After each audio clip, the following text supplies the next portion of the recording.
Welcome, adventurers. Today we're diving into our choices for the strongest subclasses for every single class in the Dungeons & Dragons 2024 Player's Handbook. And get ready, because we've got some epic choices lined up for you, and a couple that might just surprise you once you see their true power.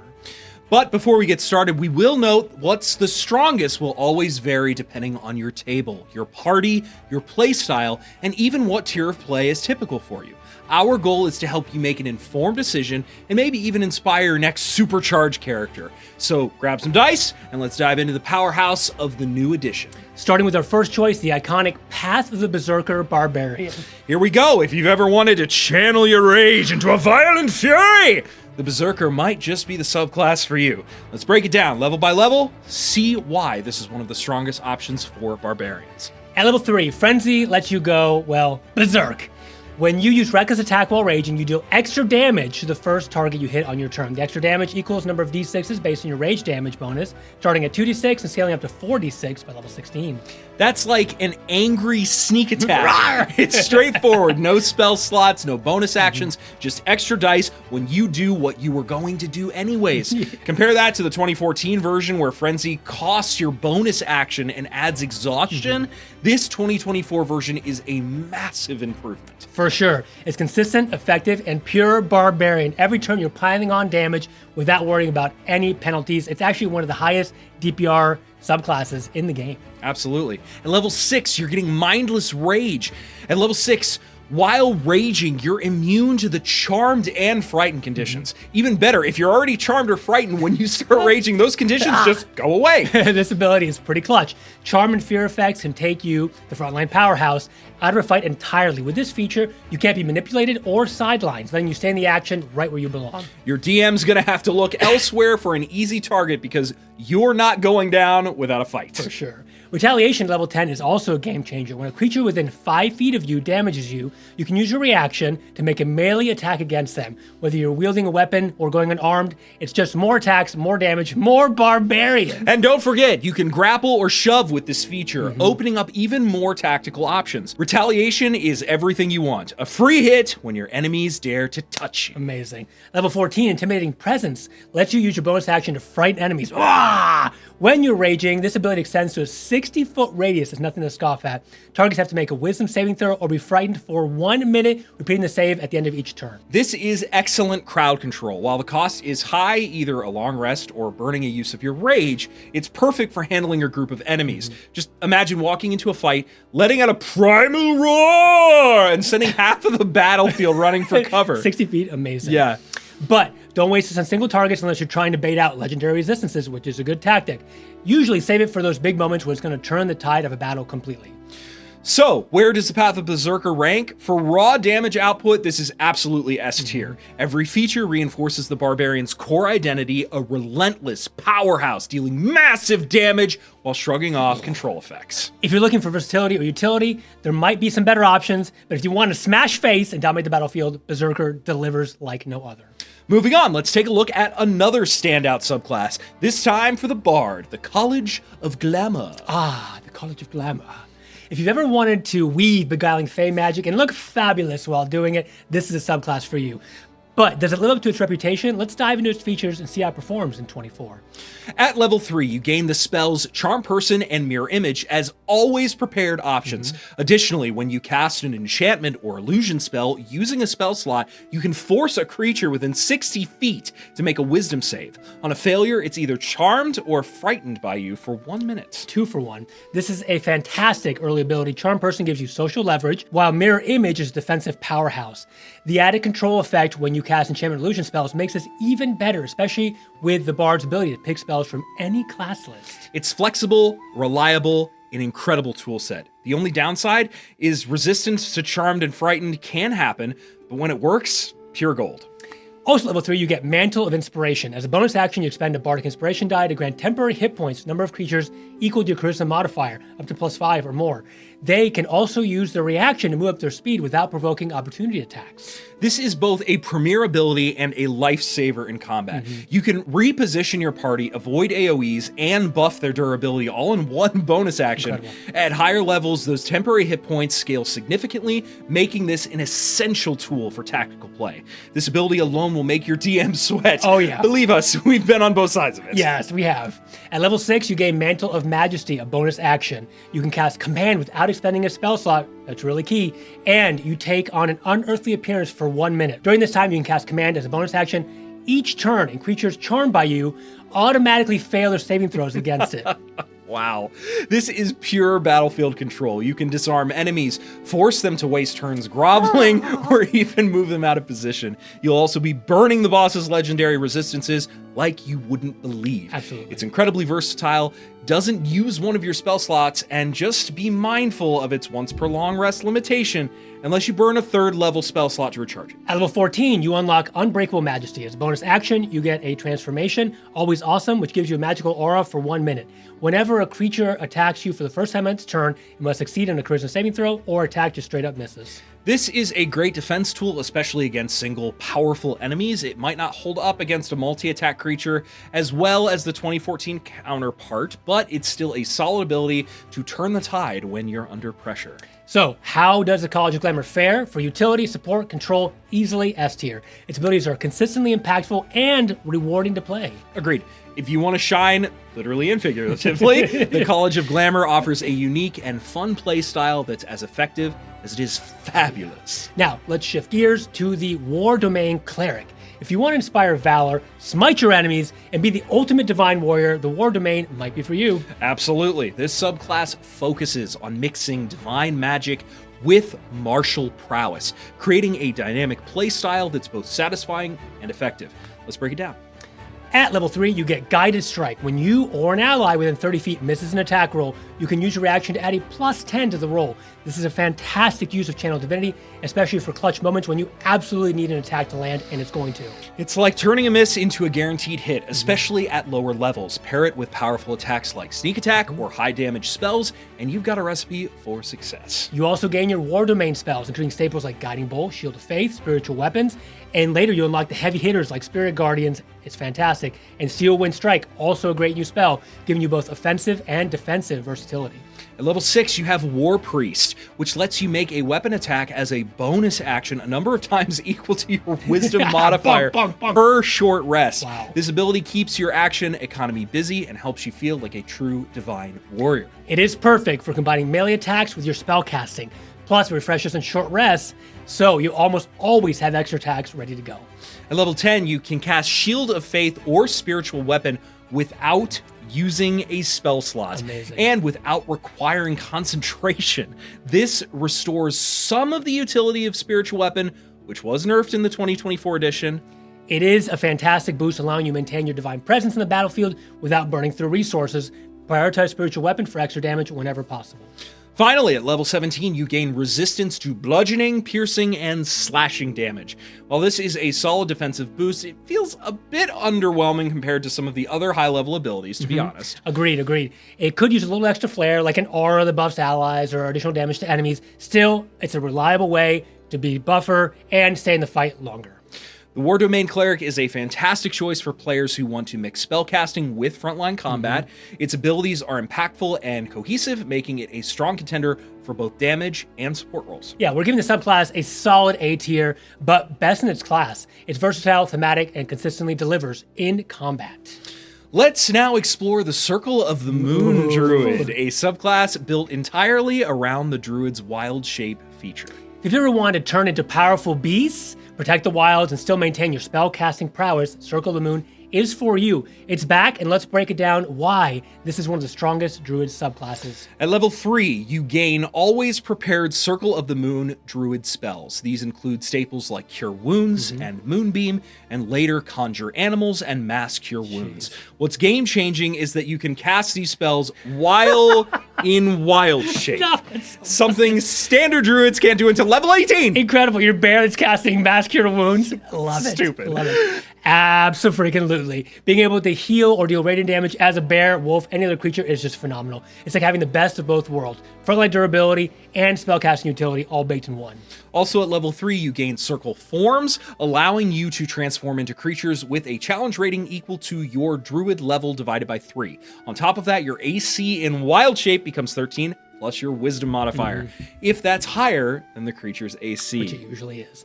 And this fixes a major issue from 2014, low AC on Wild Shapes.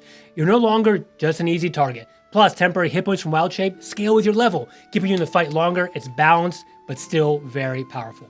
At level 6, your attacks in Wild Shape can deal radiant damage instead of their normal damage type. This makes your attacks more reliable against a variety of foes. You also can add your Wisdom modifier to Constitution saving throws, making it easier to maintain concentration on spells like Moonbeam. Wow. It's an elegant boost to your survivability and damage output. With radiant damage and better concentration saves, your presence in the battlefield becomes super strong. At level 10, you gain Moonlight Step, allowing you to teleport 30 feet as a bonus action, and your next attack before the end of your turn has advantage.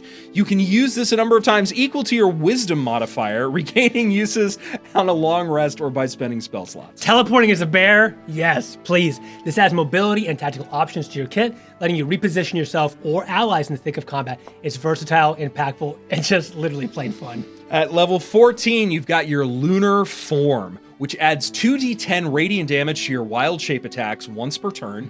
You can also teleport an ally with you when using your Moonlight Step, making this ability both offensive and defensive. So now you can really be a mount for one of your fellow companions. Incredible. Just like the new secret level D&D. Yep. This makes you an incredible tank and damage dealer. The extra damage stacks with other bonuses, and the teleporting utility can easily save allies or set up devastating combos. Beautiful capstone for this subclass. The Circle of the Moon Druid is the epitome of versatility. You're a tank, a damage dealer, a healer, and a spellcaster all in one. The changes in 2024 make it balanced while maintaining its power. We're giving the subclass easy S tier. It's one of the most flexible, rewarding classes in the game, and it's sure to be a favorite for many players. Absolutely. Now, let's dive into the Eldritch Knight Fighter, one of the most versatile subclasses for fighters. If you've ever wanted to combine martial prowess with arcane magic, the Eldritch Knight is the perfect choice. It's all about being the ultimate gish, seemingly blending physical and magical combat. Let's break it down. At level 3, you gain spellcasting, drawing from the wizard spell list. You start with 2 cantrips, and some great options might include Blade Ward or even True Strike. True Strike enhances your melee attacks, giving you classic arcane swordsman vibes. You also get Weapon Bond. This feature allows you to magically bond with a weapon, letting you summon it back to your hand as a bonus action. While it's a bit situational, it's handy for creative strategies, like throwing your weapon and calling it back. At level 7, War Magic lets you replace one of your attacks with a cantrip when you take the attack action. This opens up some awesome combos, allowing you to weave magic into your combat routine without sacrificing your multi-attack capabilities. And this is a big improvement from the 2014 version. You're no longer using your entire action to cast a spell. You're blending attacks and magic seamlessly. It's a massive power boost. At level 10, Eldritch Strike makes your weapon attacks debuff enemy saves. When you hit a creature, they have disadvantage on the next saving throw against one of your spells. This sets you up for devastating combos. Imagine hitting an enemy with your weapon and then following up with a spell like Fireball or Hold Person. This feature ensures your spells are more likely to land. Arcane Charge is gained at level 15. This lets you teleport up to 30 feet as part of your action surge, which you'll be doing a lot. Whether you're repositioning yourself or getting into the thick of combat, it adds versatility to an already powerful feature.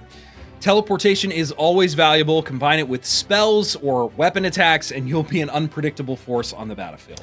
At level 18, Improved War Magic allows you to replace 2 of your attacks with level 1 or 2 spell. This makes your action economy even more efficient, letting you blend martial and magic seamlessly. While it doesn't include higher level spells like Fireball, it still enhances your versatility. Think buffs, crowd control, or even save or suck options like Tasha's Hideous Laughter. Eldritch Knight excels at being a hybrid fighter mage, offering unmatched versatility in both combat and utility. Its ability to combine physical attacks with magic makes it incredibly satisfying to play, believe us. Replacing the subclass in an A tier, it's powerful, flexible, and incredibly thematic, but its reliance on intelligence can make it a little tricky to optimize. Now, let's move on to the iconic Warrior of Mercy Monk. That's right, if you've ever wanted to manipulate the forces of life and death, the Warrior of Mercy Monk just might be the subclass for you. Let's break it down level by level to see if it's one of the strongest options for monks. Okay, at level 3, you gain 2 incredible features, Hand of Harm and Hand of Healing. With Hand of Harm, when you hit a creature with unarmed strike, you can spend a focus point to deal additional necrotic damage equal to 1 roll of your martial arts die plus wisdom modifier. It's almost like a bonus attack that deals necrotic damage. Considering your martial arts die scales up to D12, you're looking at significant damage boosts, especially as you gain more attacks through the flurry of blows. Hand of Healing, on the other hand, lets you restore hit points to a creature you touch. The healing is equal to your roll of the martial arts die plus wisdom, and you can use it for free during flurry of blows by replacing 1 attack. You're dealing damage, healing allies, and keeping the battle momentum. It's like being a cleric and a striker rolled into one sleek kung fu package. Love that. You also gain proficiency at level 3 in the insight and medicine skills with the herbalism kit. With the 2024 updates with tool proficiencies, these features become even more impactful, giving you real utility even outside of combat. It's a free background's worth of proficiencies. Insight lets you read people, medicine enhances your healing capabilities, and the herbalism kit opens up new crafting opportunities. It is a win-win-win. At level 6, your Hand of Harm and Hand of Healing get a massive upgrade. Hand of Harm now automatically inflicts poison condition on a creature you hit, no saving throw. This is horrifically busted. Poisoned enemies, including bosses, attack with disadvantage and struggle to succeed at checks. And Hand of Healing allows you to cure debilitating conditions like blindness, paralysis, poison, stun, or deafness when you heal someone. This is essentially lesser restoration in combat, seamlessly integrated into your kit. No longer do you need a Cleric or Paladin for those crucial mid-fight status removals. The Warrior of Mercy handles it all without sacrificing damage output or action economy. At level 11, a Flurry of Healing and Harm enhances your Flurry of Blows. Now, each unarmed strike in Flurry of Blows can be replaced with a Hand of Healing or a Hand of Harm without spending focus points. This is an incredible boost to both your healing output and your damage potential. Imagine striking multiple foes, healing allies, poisoning enemies, all in one turn. With 11 focus points by this level and a short rest recharge, you can rarely run out of gas. Dungeon crawls, large combats, the Warrior of Mercy thrives in all scenarios. At level 17, you unlock the ultimate ability, Hand of Ultimate Mercy! You can spend 5 focus points to touch a corpse and bring it back to life with hit points equal to 4d10 plus your wisdom modifier. That's insane. Up to 44 hit points. It removes all conditions from the creature. It's essentially a better version of Revivify, but without the need for diamonds or spell slots. You can even keep fighting afterwards. No downtime required. This feature is just a cherry on top. You're a healer, you're the striker, the debuffer, and now life giver. It's versatility at its finest. So where does the Warrior of Mercy rank? For sheer versatility and thematic impact, it is an easy S tier. This subclass empowers monks to shine as both damage dealers and healers with utility to spare. Absolutely. It's hard to find a subclass that does so much so well. If you want to be the lifeline of your party while kicking some serious butt, Warrior of Mercy is for you. Let's move on to the Oath of Vengeance Paladin, a subclass that combines relentless pursuit of justice with devastating combat prowess. At level 3, you gain access to the Oath of Vengeance spells, expanded spell list, which includes standout like Misty Step for tactical repositioning, Haste for that burst of speed and extra attack, and Banishment even for moving threats entirely. This spell list is easily one of the strongest among the Paladin oaths, enhancing your ability to dominate the battlefield while maintaining your core offensive identity. Vow of Enmity at level 3 is a game changer. As a bonus action, you can target a creature within 30 feet, granting yourself advantage on all attack rolls against them for 1 minute. If the creature is defeated, you can transfer the vow over to another without using another action. Jeez. This ability is amazing for single target combat and boss fights. Advantage on every attack roll is a Paladin's dream, especially when combined with Divine Smite. Crits, baby. At level 7, you gain Relentless Avenger. When you hit a creature with an opportunity attack, reduce its speed to 0 for the rest of the turn, and you can move up to half your own speed without provoking attack of opportunities. Wow. This makes you a nightmare to escape from. You can lock down enemies while maintaining mobility to reposition and protect your allies. It's basically Sentinel on steroids. Absolutely. At level 15, Soul of Vengeance allows you to make a melee attack against your Vow of Enmity target as a reaction whenever they hit or miss you with an attack. This adds significant damage potential to your kit, ensuring your reaction is always used effectively. It's perfect for trading blows with bosses or locking down key threats. The Capstone ability, Avenging Angel level 20, grants you flight via spectral wings and creates a frightful aura around you. Enemies within your aura of protection must make a wisdom saving throw or become frightened, giving you advantage on attack rolls against them. This ability is absolutely incredible. Not only can you control the battlefield from the air, but the frightened condition cripples enemy effectiveness while amplifying your damage output. It's a perfect culmination of the Oath of Vengeance theme. The Oath of Vengeance Paladin is the ultimate striker. Its spell list, damage potential, battlefield control make it an exceptional subclasses for players who want to bring swift justice to their enemies.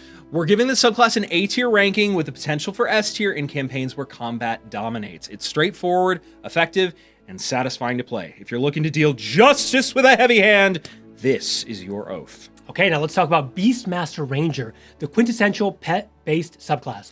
This subclass gives Rangers a powerful beast companion to fight by their side and opens up opportunities for creative tactics and high utility. At level 3, you gain the ability to summon a primal companion, choosing from land, sea, or sky beast. The companion is friendly to you and obeys your commands. In combat, it acts on your turn, and while its default action is to dodge, you can command it to attack, dash, or take another action using your bonus action or one of your attacks. The beast is incredibly versatile, scaling with you now as you level. And if it falls in battle, you can revive it within the hour using a spell slot. The ability gives you a reliable ally that's equally effective in combat and exploration.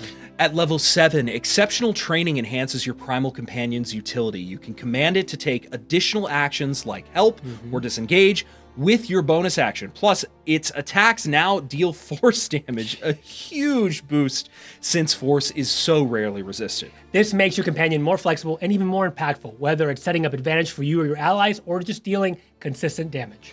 At level 11, your companion becomes a true force to be reckoned with. When you command it to attack, it can make 2 attacks instead of 1, plus it hits a target under your Hunter's Mark. It deals additional force damage equal to your Hunter's Mark bonus. This drastically increases your damage output and lets your companion contribute meaningfully to every encounter, even at higher levels. It's like having a second character under your very own control.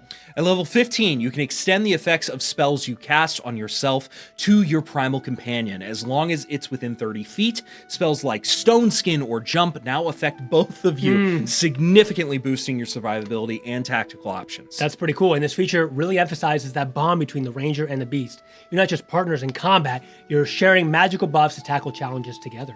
The Beastmaster Ranger is a fantastic choice for players who want the added complexity and fun of controlling a powerful companion. The companion scales well, and the subclass offers excellent utility and flavor. So we're giving this subclass an A tier ranking. It's strong, thematic, versatile. If you've ever wanted to explore the wilds with your loyal companion by your side, Beastmaster, perfect subclass for you. Now, let's continue with one of our surprise favorites, the Thief Rogue. Ooh, I love this one. If you've ever dreamed of being the ultimate treasure hunter, acrobat, or sneaky infiltrator, the Thief subclass could be your calling. Let's explore what makes this rogue archetype iconic level by level. At level 3, you gain the Fast Hands feature, which lets you use a bonus action to make a sleight of hand check, disarm traps, or use an object. This is perfect for those quick heists or clutch moments when you need to interact with your environment without sacrificing your action. And the real magic here is using a magic item with your bonus action. Wands, scrolls, or other items become much more accessible, making you a versatile and unpredictable force in combat or exploration. It's not flashy, but it's highly effective in the right circumstances. Also at level 3, you gain Second Story Work, which gives you a climbing speed equal to your movement speed and lets you calculate your jump distance using dex instead of strength. While this isn't a game changer in combat, it's invaluable for mobility and exploration. Climbing without penalty and making agile leaps turns you into a parkour master, perfect for sneaky rooftop chases or daring escapes. At level 9, Supreme Sneak takes your stealth game to the next level. If you move no more than half your speed on your turn, you gain advantage on stealth checks. This feature is simple but effective. Advantage on stealth checks ensures to remain hidden when you need it the most, making you the ultimate infiltrator. Combined with other roguelike abilities, you'll be slipping past guards and into treasure rooms with ease. Treasure. Here's where things get insanely busted. At level 13, Use Magic Device unlocks your full potential with magic items. You can attune to 4 magic items instead of 3, have a chance to preserve the charges when using charged items, and get this, you can use any spell scroll regardless of class or level requirement. nuts. This is absolutely game-breaking in the best way possible. Imagine dual casting fireballs or using powerful scrolls like Wish. And thanks to fast hands, you can use a scroll as a bonus action and cast another spell with your action because they are not spell slots. The damage potential is just absurd. Even if you just go with cheap scrolls like True Strike, to pair with multiple sneak attacks and ready actions, your damage just goes through the roof. If you have the gold or access to more powerful magical scrolls, you become one of the most versatile and dangerous spellcasters in the game. End of story. Yeah. Combine this with your rogue abilities, you're practically unstoppable. And finally, at level 17, Thieves' Reflexes grant you an extra turn during the first turn of combat. That's right. 2 full turns to wreak havoc while your enemies are still figuring out what's happening. Time walk, baby! Yeah! With 2 turns, you can cast 4 spells using scrolls or deliver a devastating barrage of sneak attacks with just True Strike, upwards of 200 damage per round for just a few paltry gold pieces and scrolls. This feature cements the Thief as a high damage, high utility powerhouse in late game play. So where's the Thief rank? You probably already know. At low levels, it's solid but not spectacular, probably like a B tier. But once you hit level 13 and unlock Use Magic Device, this subclass skyrockets to S tier, SS tier in the right campaign. If your DM provides access to scrolls and magic items, the Thief becomes an unparalleled force of destruction and utility. It is a must-try for any rogue enthusiast. Okay, and now moving on to Draconic Sorcerer. It's back, baby! If you ever dreamed of harnessing the powers of dragons, Draconic Sorcery is the perfect choice.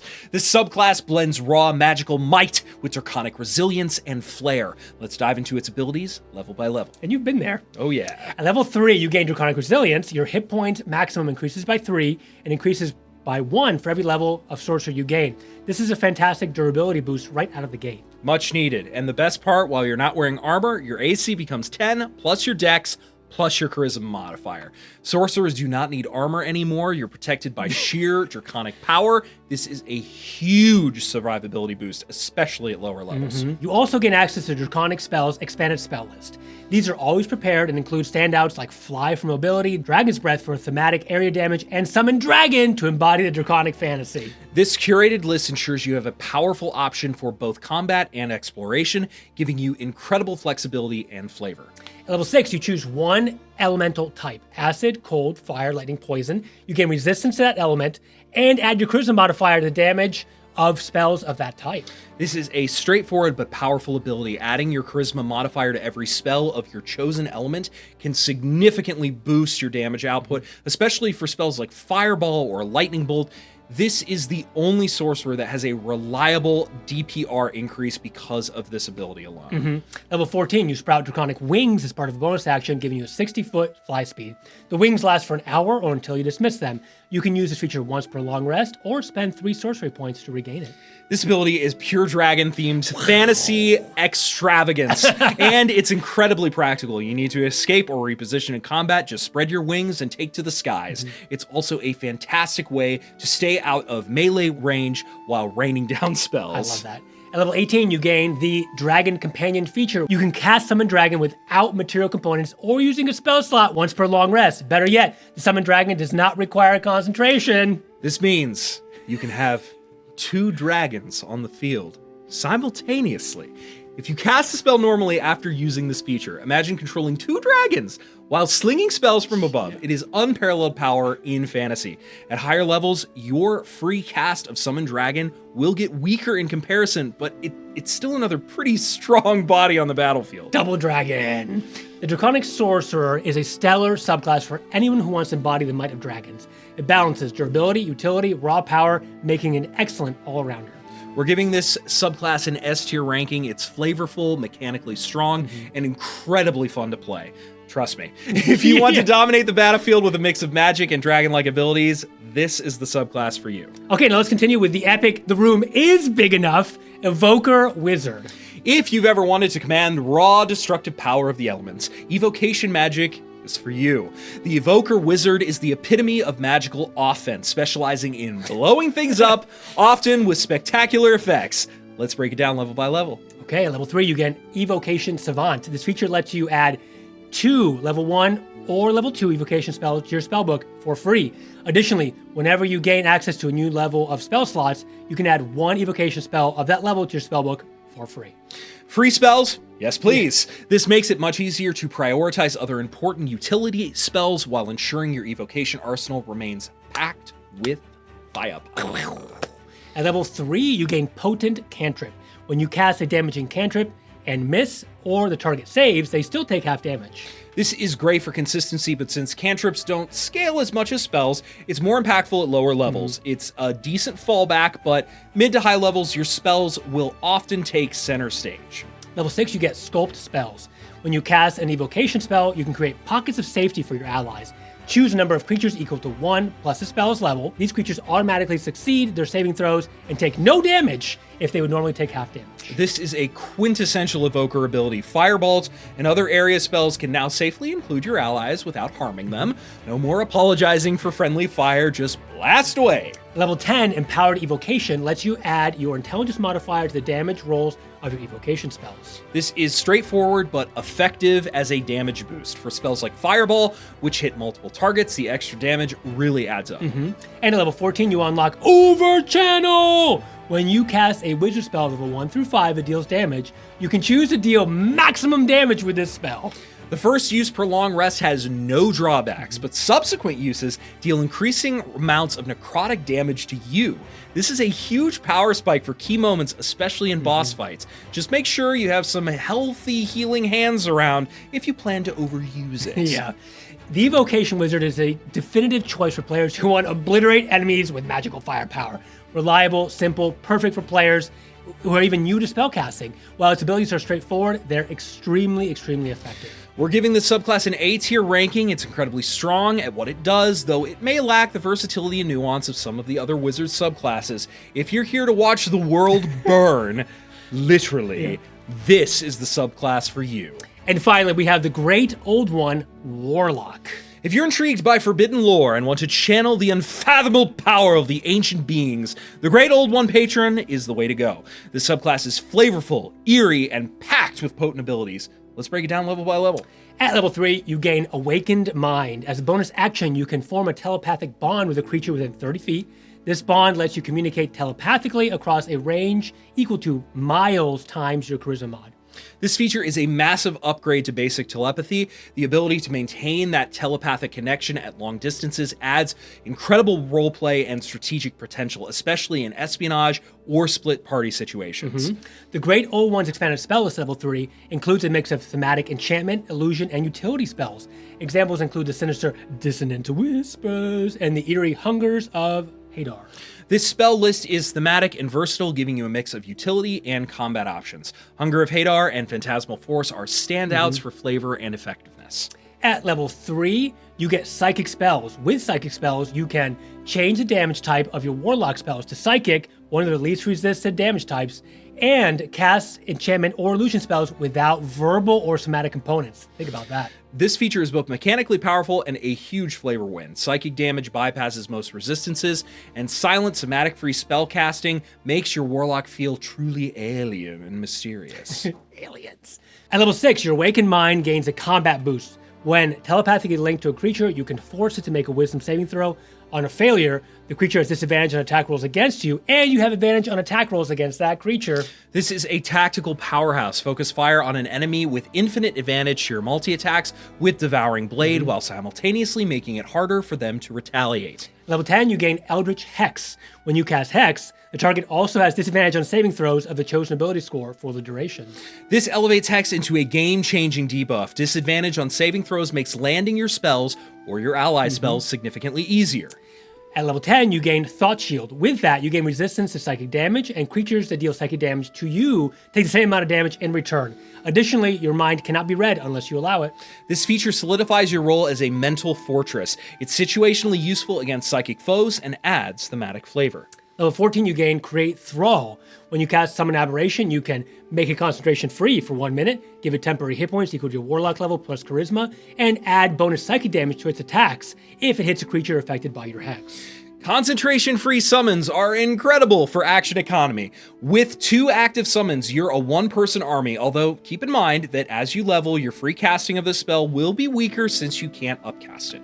Okay, so overall, the Great Old One Patron blends thematic richness and mechanical utility. Its mix of telepathy, debuffs, and unique psychic powers makes it an excellent choice for creative players. We're giving the subclass an A-tier ranking. It's versatile, flavorful, and packs a punch both in and out of combat. If you want to wield forbidden knowledge, this is the subclass for you. And there you have it, adventurers, the strongest subclasses for every class in D&D 2024. Whether you're wielding the fiery breath of dragons, bending reality with the whispers of the Great Old One, or blasting your foes with unstoppable arcane energy, these subclasses are ready to take you and your game to the next level. That's right, so grab your dice, pick your favorite subclass, and get ready to dominate the table. And don't forget, your next epic moment is just a nat 20 away. If you enjoyed this guide, please hit that like button, subscribe for even more of our D&D content, and share this video with your adventuring party. You never know who needs help choosing their next character class. And remember, whether you're a hero, a villain, or just the guy holding the fireball, your story is yours to tell. Until next time, adventurers,